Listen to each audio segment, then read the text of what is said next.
നിയന്ത്രണം വിട്ട KSRTC bus റോഡിൽ നിന്നും തെന്നിമാറി. ഇന്ന് രാവിലെ 8:45ഓടെ ചെറായി പാലത്തിന് സമീപമായിരുന്നു സംഭവം. ഗുരുവായൂർ ഡിപ്പോയിൽ നിന്നും കാക്കനാട്ടേക്ക് പോകുകയായിരുന്ന KSRTC ബസിന് നേരെ സ്വകാര്യ ബസ് അപകടകരമായ രീതിയിൽ ഓടിച്ചു വന്നതാണ് ബസ് അപകടം ഉണ്ടാകാൻ ഇടയാക്കിയതെന്ന് ഡ്രൈവർ മൊഴി നൽകി.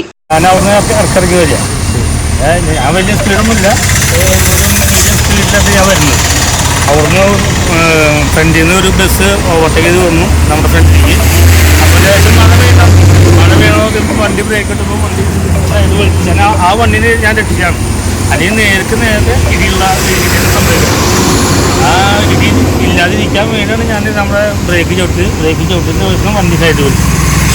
വണ്ടി മൂടി എൻ്റെ വാഹനം നമ്മുടെ പറവുന്നവർ ഞാൻ ഗുരുവായൂർ ഡിപ്പോള്ള വണ്ടിയാണ്. ഗുരുവായൂർ ഡിപ്പോയിൽ നിന്ന് വരുന്നത്. ഇവര് നമ്മുടെ ഈ ഞായറാഴ്ച വഴി വരുന്ന ആൾക്കാരാണ്. ഇതിനൊരു 10-40 പേരുണ്ടാവും. അവർക്ക് ഒരു ലേഡീസിനെ കാലിൻ്റെ ഒരു സ്കാച്ച് വേറെ ഒന്നും കുഴപ്പമില്ല. പക്ഷേ അധികം നേരിട്ട് ഇടിയാകുമ്പോൾ ചിലപ്പം ഭയങ്കര സ്ട്രോങ്ങായി നമ്മുടെ ഓവർടേക്ക് ചെയ്ത് വന്നാൽ കുറേ വണ്ടിനെ ഈ വളവിൽ ഓവർടേക്ക് ചെയ്ത് വന്നാൽ ഓവർടേക്ക് ചെയ്ത് വന്നാൽ കംപ്ലീറ്റ് ആ വളവിൽ. ബസ്സിൽ 40ഓളം പേരാണ് ഉണ്ടായിരുന്നത്. ബസ്സിലുള്ളവർക്ക് നിസ്സാര പരിക്കേ ഉള്ളൂ.